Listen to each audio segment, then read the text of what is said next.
The Veridia School of Intergalactic Knowledge was known as the finest academy in the galaxy.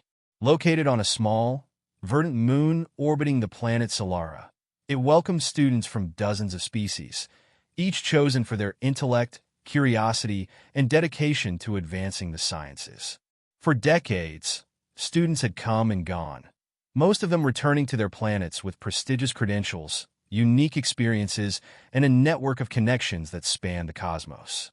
But Veridia had never hosted a human, not until Alex arrived. When Alex first set foot in the Great Hall of Veridia, the whispers started immediately. Some students whispered from fear, others from curiosity, still others from disbelief. A human at Veridia? Many species still regarded humans as barbaric, unsophisticated creatures, not worthy of the same space as the galaxy's greatest minds. But Alex didn't let it get to him. He was here to learn, not to prove himself. First impressions. The first few days were a blur of introductions, stares, and baffling questions. In his class on interspecies diplomacy, a tall, crystalline Celsarin named Zev asked, "Human, is it true your species still engages in primitive sports where you physically collide with each other?" Alex chuckled. "Yeah, that's football. But there's more to it than just hitting people. It's about strategy and teamwork." Zev blinked in confusion, the crystal facets of his face shifting colors as he processed this strange concept. Another student, a soft-spoken reptilian from the Zarnak homeworld, raised a hand timidly. "Human, you mean to say you engage in combat for entertainment?" "Well, it's more like competitive play," Alex tried to explain, feeling their incredulity. "It's not as violent as it sounds." Despite his explanations, the rumors only grew. To most of the alien students, Alex was more of a curiosity than a classmate, and it was clear he wasn't fitting into the structure of Viridia as easily as he'd hoped. Breaking boundaries. One evening, as Alex was studying alone in the campus library, he noticed a flickering light across the room. Curious, he approached and saw Alani, a feathered Avralian, struggling with an alien hologram interface that kept glitching. "Need some help?" Alex asked, startling her. She looked at him warily. "Why would a human help me?"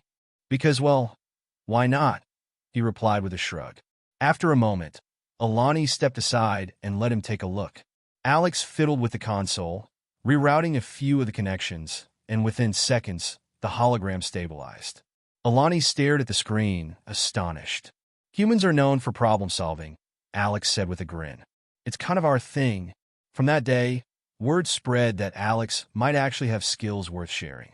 The students who had once only whispered about him now began to approach him, first cautiously, then eagerly, as he demonstrated time and again his talent for fixing things that others had deemed unfixable.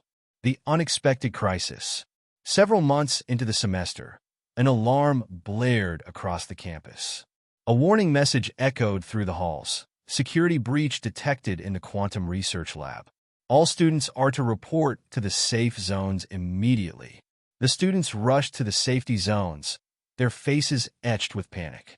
But as they ran, Alex noticed a young Latrina, a small, amphibious student named Thray, struggling, terrified, and unable to move. Without hesitation, Alex veered off his path and scooped Thray into his arms. "Come on, I'll get you to safety." As Alex carried Thray toward the shelter, they were intercepted by a frightened instructor. "Human, you're not supposed to be helping," the instructor scolded, her many eyes wide with worry. "We are trained in this protocol." "Maybe," Alex replied, breathless but resolute, "but I can help." "Why wouldn't I?" Ignoring protocol, he and the instructor shepherded Thray and the remaining students to the nearest shelter. Alex's decision saved precious time, and ultimately lives, as a cascading containment breach tore through the lab moments later. After the crisis, many began to view Alex differently. He had not only saved Thray, but had taken initiative during a dangerous situation, prioritizing others' safety over his own. It was a concept alien to many who had been raised to follow procedures without question. Changing minds. Over the next few weeks, Alex's presence at Veridia sparked a philosophical shift. The school held a series of debates, prompted by an unexpected question from Thray. What if other species have things to teach us that aren't just knowledge, but perspective? In a large assembly hall, students gathered as Alex took the stage. He spoke about empathy, adaptability, and teamwork, qualities that humans had cultivated to survive on a world filled with diverse ecosystems and dangers. Humans are flawed, sure, he admitted. We make mistakes. We sometimes act before thinking things through. But we care about each other. We're loyal. We're curious, sometimes to a fault. And we learn fast. To his surprise, students from various species stepped forward with examples of how Alex's actions had inspired them. Zev, the crystalline seltzerin, mentioned how Alex's explanations of teamwork had helped him communicate better with his lab partners. Alani shared how Alex had shown her that asking for help was not a sign of weakness, but of strength. A new era. When the semester ended, Alex stood on the launch platform, preparing to return to Earth. As he looked back at the crowd gathered to see him off, he felt a pang of sadness mixed with pride. He had come to Viridia to learn, and but he had also left a mark of his own. As he turned to board his ship, the headmaster of Veridia, a wise and ancient being with shimmering wings, approached him.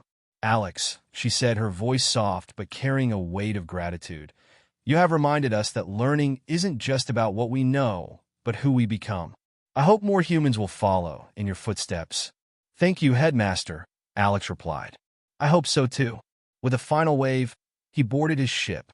The engines hummed, and as he lifted off into the star-speckled sky, he felt the eyes of the entire academy on him. For the first time, he realized that he hadn't just been a student. He'd been a teacher too. Back at Veridia, students continued to discuss the humans' ideas, wondering what they could take forward in their own lives. And in small, subtle ways, the great Veridia school began to change, one student at a time.